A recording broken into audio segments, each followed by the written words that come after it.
أعوذ بالله من الشيطان الرجيم بسم الله الرحمن الرحيم ونادى أصحاب النار أصحاب الجنة أن أفيضوا علينا من الماء أو مما رزقكم الله قالوا إن الله حرمهما على الكافرين الذين اتخذوا دينهم لهوا ولعبا وغرتهم الحياة الدنيا فاليوم ننساهم كما نسوا لقاء يومهم هذا وما كانوا بآياتنا يجحدون۔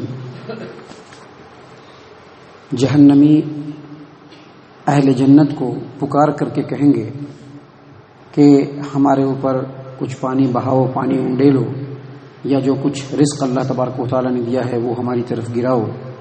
جنتی کہیں گے ان اللہ حرمہما علی الکافرین،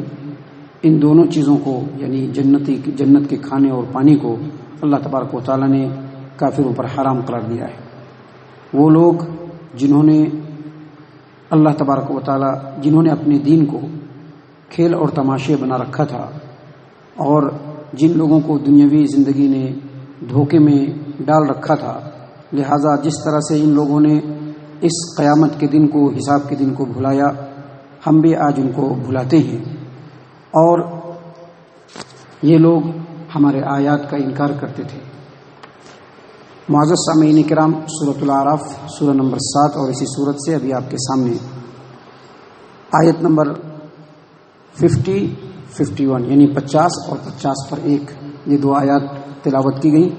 اور ان دونوں آیات کا ترجمہ بھی آپ کے سامنے پیش کیا گیا۔ سامعین کرام، ان دونوں آیات کے اندر بھی اور پچھلے آیات میں آپ نے سنا کہ جنتی جہنمی کو دیکھیں گے اور ان سے بہت سارے سوالات کریں گے، جیسا کہ پچھلی آیات میں آپ کے سامنے بتلایا گیا تھا کہ جنتی جہنمی کو دیکھ کر کے کہیں گے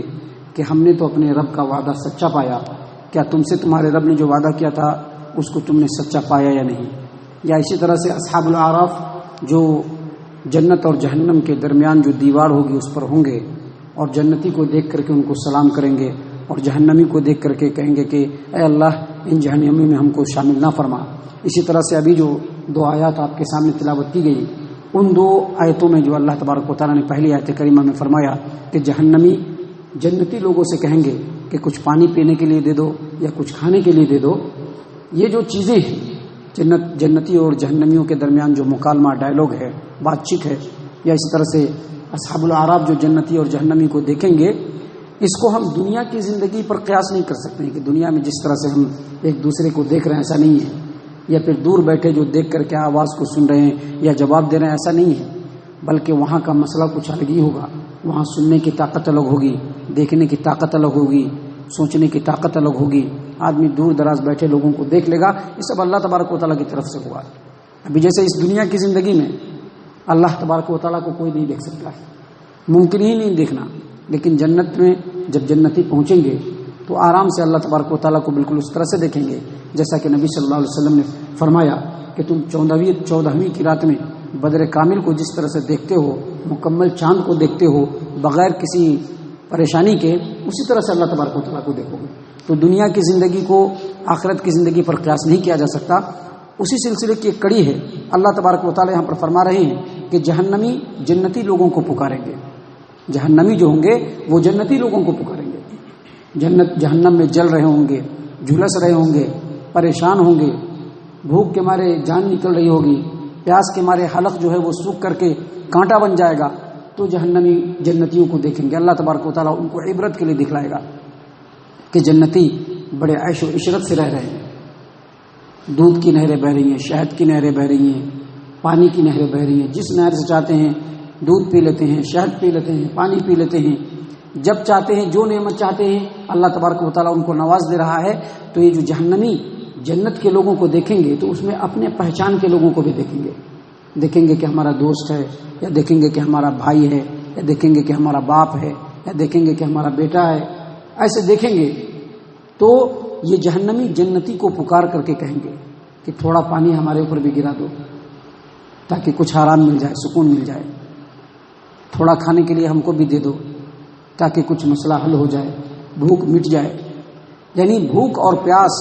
اور عذاب، یہ تین چیزوں نے ان کے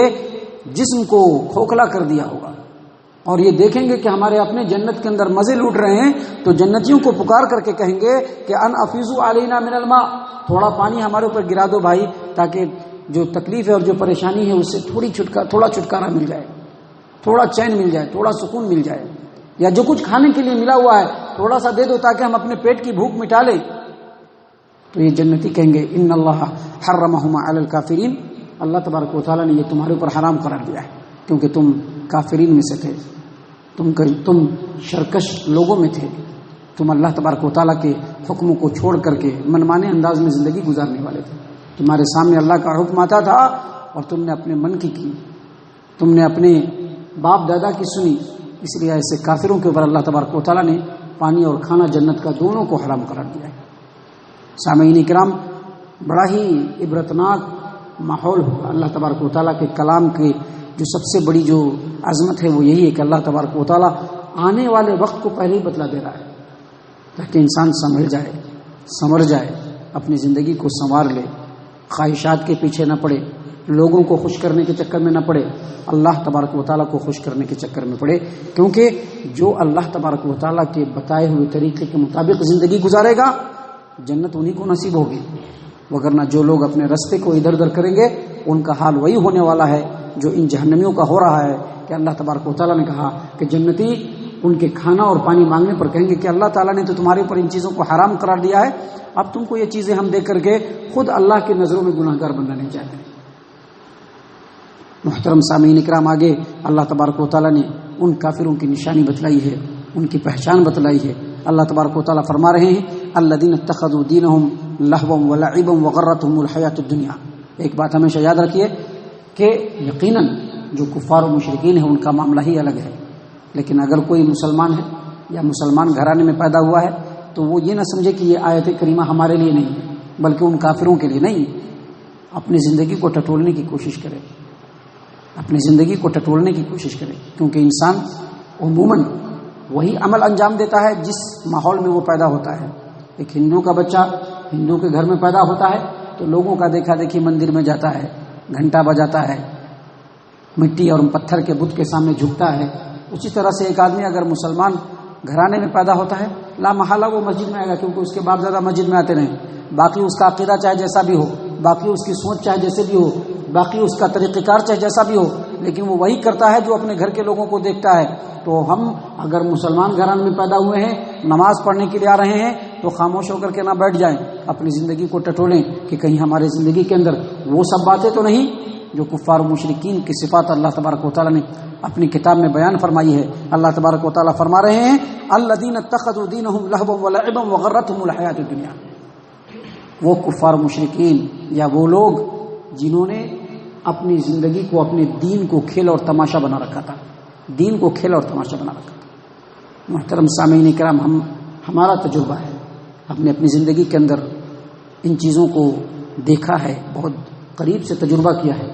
کہ بہت سارے مسلمان جو اپنے آپ کو مسلمان کہتے ہیں، مسلمانیت کے معاملے میں رہتے ہیں، مسلمان گھرانے میں پیدا ہوئے، اسی میں ان کی زندگی بیت گئی، لیکن جب ان سے دین، عقیدے اور اللہ تبارک و تعالیٰ کے حکموں کی اتباع اور پیروی پر بات کی گئی تو ان لوگوں نے دو ٹوک انداز میں مجھ کو کہا کہ نہیں، دنیا الگ چیز ہے، دین الگ چیز ہے، دنیا کو دین میں مت ملاؤ، دنیا میں ہم جو چاہے کر لیں، جس طرح سے چاہے کر لیں، جس طرح سے چاہے کما لیں، جس طرح سے چاہے شادی بیاہ کر لیں، جس طرح سے لوگ کرتے ہیں ویسے کر لیں، اس کو تم دین میں مکس مت کرو۔ یہی ہے دین کو کھیل اور تماشا بنانا۔ یہ دنیا کے ہر لمحے کو دین کے حساب سے گزارنا، یہی دین کی اتباع اور پیروی ہے۔ دین کو آپ الگ نہیں کر سکتے ہیں دنیا سے، کیونکہ دین جو ہے وہ دنیا ہی کے لیے آیا ہے۔ دنیا میں آپ کا ایک ایک اسٹیپ اللہ تبارک و تعالیٰ اور پیارے رسول صلی اللہ علیہ وسلم کے فرمان کے مطابق ہونا چاہیے۔ یہ نہیں کہ آپ 5 وقت نماز بھی پڑھیے اور سود خوری بھی کریے، یہ بھی نہیں کہ آپ 5 وقت نماز بھی پڑھیے اور فضول خرچی بھی کیجیے، یہ نہیں کہ آپ 5 وقت نماز بھی پڑھیے اور دنیا جیسے جیسے کرتی ہے ویسے ویسے کریے۔ اپنے بچوں کی اور اپنے بچوں کے بچوں کی شادی کیجیے تو فضول خرچی کا انبار لگا دیجیے کہ لوگ دیکھ کر کے جو ہے ذرا تعریف کر لیں کہ نہیں کیا کھلایا تھا بارات میں، نہیں کیا باراتی آئے تھے، نہیں کیا پنڈال سجایا تھا، نہیں کتنا بڑا شادی مال تھا۔ یہی ہے دین کو کھلونا بنانا،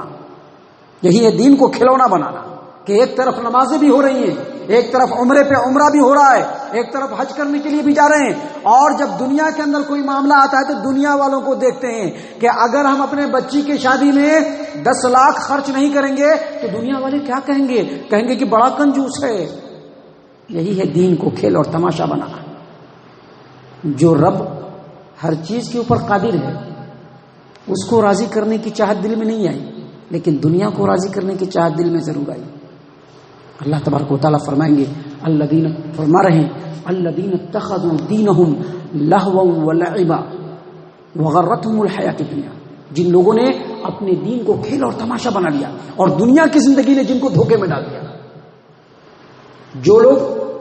آخرت کا یقین رکھتے ہیں اور اس بات کے اوپر اعتماد اور یقین رکھتے ہیں کہ کل قیامت کے میدان میں رب العالمین کے بارگاہ میں کھڑا ہونا ہے اور اپنے تمام معاملات کا حساب دینا ہے، ایسے لوگوں کی زندگی ان لوگوں کی زندگی سے بالکل مختلف ہوتی ہے جو یقین نہیں رکھتے ہیں۔ کیونکہ جو لوگ یقین نہیں رکھتے ہیں ان کی زندگی کیا ہوتی ہے؟ ان کا اصل مقصد یہ ہوتا ہے کہ یہ دنیا کی زندگی ہم کو ملی ہے، اس میں جس طرح سے چاہے عیش موج کر لیا جائے، جہاں سے پیسہ آتا ہے پیسہ آ جائے، جتنا اللہ تبارک و تعالیٰ دے رہا ہے خوب عیش موج کر کے مر کر کے دنیا سے چلے جانا ہے۔ ان کو کسی چیز کی کوئی پرواہ نہیں ہوتی، بس لوگوں کی پرواہ زیادہ ہوتی ہے۔ اللہ تبارک و تعالیٰ فرما رہے ہیں کہ ایسے لوگ جو دنیا میں رہ کر کے اللہ تبارک و تعالیٰ کو بھول جاتے ہیں، لوگوں کو خوش کرنے کے چکر میں پڑتے ہیں، اللہ فرماتے ہیں، اللہ تبارک و تعالیٰ فرماتے ہیں، دیکھیے فَالْيَوْمَ نَنْسَهُمْ كَمَا نَسُوا لِقَاءَ يَوْمِهِمْ هَذَا، انہوں نے دنیا میں مجھ کو بھلایا، آخرت کے دن کو بھلایا، اب ہم آخرت میں ان کو بھلا دیں گے۔ یاد رکھیے یہ صرف کفار و مشرکین کے لیے نہیں ہے، ہم کو خود اپنی زندگی کو ٹٹولنا ہوگا، دیکھنا ہوگا۔ ہماری زندگی ہماری نہیں ہے، رب العالمین کی دی ہوئی ہے۔ ہماری زندگی کے اندر جو رمق ہے، جو جان ہے، جو جسم میں قوت ہے، جو رگوں میں خون ہے، وہ سب اللہ تبارک و تعالیٰ کا ہے، اور اللہ تبارک و تعالیٰ نے اسی لیے پیدا کیا ہے کہ جہاں ہماری عبادتیں اللہ تبارک و تعالیٰ کے طریقے کے مطابق ہو، وہیں ہماری زندگی کے جو معاملات ہوں وہ بھی اللہ تبارک و تعالیٰ کے طریقے کے مطابق ہو۔ اگر ہم ایسا نہیں کریں گے وہ ہم اللہ تبارک و تعالیٰ کو بھولنے والے ہیں۔ اللہ تبارک و تعالیٰ بھی قیامت کے دن بھول جائے گا۔ جا جہنم کے اندر چاہے جلتا رہے، چاہے کھانے پینے کی کچھ بھی نہ ملے، چاہے پریشانی اپنے انتہا کو پہنچ جائے، اللہ تبارک و تعالیٰ ان کو یاد بھی نہیں کرے گا۔ کیوں؟ تاکہ دنیا میں جو اعمال کیا ہے اس کا ری ایکشن دیکھ لے۔ دنیا میں جس طرح سے سوچا ویسا اللہ تبارک و تعالیٰ قیامت کے دن دکھلائے گا۔ حالانکہ اللہ تبارک و تعالیٰ کوئی چیز بھولتا نہیں ہے۔ اللہ تعالیٰ قرآن کریم میں فرماتے ہیں فی کتاب لا یضل ربی ولا ینسا، اللہ تعالیٰ نے جو کچھ کتاب میں لکھ دیا ہے نہ اس سے کبھی چوکتا ہے اور نہ اللہ تبارک و تعالیٰ بھولتا ہے۔ لیکن چونکہ انسان نے اللہ تبارک و تعالیٰ کے آیات کو بھلایا دنیا کے اندر، اللہ تبارک و تعالیٰ کے حکم کو بھلایا دنیا کے اندر، انسان نے اللہ تبارک و تعالیٰ کے فرمان کے آنے کے بعد بھی اس کو بھلایا دنیا کے اندر، اللہ تبارک و تعالیٰ فرمائیں گے کہ کذالک اتتک آیاتنا فنسیتها وکذالک اليوم تنسا، جس طرح سے دنیا میں تو نے میرے حکم کو بھلایا آج میں تم کو بھلا رہا ہوں۔ اس سلسلے میں ایک صحیح حدیث ہے جس کو امام مسلم رحمہ اللہ اپنی صحیح مسلم کتاب الزہد والرقائق کے اندر بیان کرتے ہیں کہ نبی صلی اللہ علیہ وسلم نے فرمایا اللہ تعالیٰ قیامت کے دن ایسے جہنمی کو اپنے سامنے کھڑا کرے گا، یا جہنم کے اندر خود اس سے مخاطب ہوگا اور مخاطب ہو کر کے کہے گا کہ اے بندے، کیا دنیا میں تجھ کو میں نے عزت نہیں دیا تھا؟ تجھ کو سرداری نہیں دی تھی؟ ذمہ دار نہیں بنایا تھا؟ کیا ہم نے تم کو دنیا میں بیوی نہیں دی تھی؟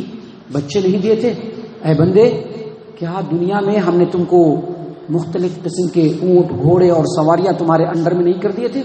کیا دنیا میں نے تم کو مکمل فری نہیں چھوڑ دیا تھا کہ جس طرح سے چاہو کھاؤ، جس طرح سے چاہو رہو؟ کہا کہ بے شک اللہ تبارک و تعالیٰ تو نے ایسا کیا تھا۔ کہا کہ کیا تجھ کو یقین نہیں تھا کہ کل تو قیامت کے میدان میں میرے سامنے آ کر کے کھڑا ہوگا اور اپنی تمام باتوں کا تم کو جواب دینا پڑے گا؟ کہا کہ اللہ تبارک و تعالیٰ یقین نہیں تھا، سنتا تو تھا یقین نہیں تھا۔ کہا کہ یقین نہیں تھا، تو مجھ کو دنیا میں بھول گیا، جا آج میں تم کو بھول جاتا ہوں، جہنم میں جس طرح کا بھی تیرا حال رہے گا میں تجھ کو یاد نہیں کروں گا۔ سامعین کرام، یہ باتیں خالص ہماری نصیحتوں کے لیے ہیں، ہم اور ہمارے لیے ضروری ہے کہ ہم ان باتوں کے اوپر ٹھنڈے دل سے غور کریں۔ یہ دنیا چند روزہ ہے، آج ہم جس مرحلے میں ہیں آفٹر 10 ایئر ہمارا مرحلہ کچھ اور ہی ہوگا، اور اس کے بعد کے 10 سال اس میں ہمارا مرحلہ کچھ اور ہی ہوگا۔ ضروری نہیں کہ ہم اگلا 10 سال جی بھی پائیں، لہٰذا مرنے سے پہلے اپنے اعمال کو درست کر لینا اور اپنے سوچ فکر اور عقیدے کو درست کر لینا یہ ہر مسلمان کے لیے لازمی اور ضروری ہے۔ اللہ تبارک و تعالیٰ سے دعا ہے کہ اللہ تبارک و تعالیٰ ہم تمام کو نیک توفیق عنایت فرمائے، ہم تمام کو اللہ تبارک و تعالیٰ صحیح معنوں میں مومن اور مسلمان بنائے، جنت الفردوس میں جگہ عطا فرمائے۔ اے اللہ ہم تمام کو جہنم سے پناہ دے، اے رب العالمین ہم تمام کو جہنم سے پناہ دے، اے مالک الملک ہم تمام کو جہنم سے پناہ دے، آمین یا رب العالمین۔ وما علینا الا البلاغ المبین۔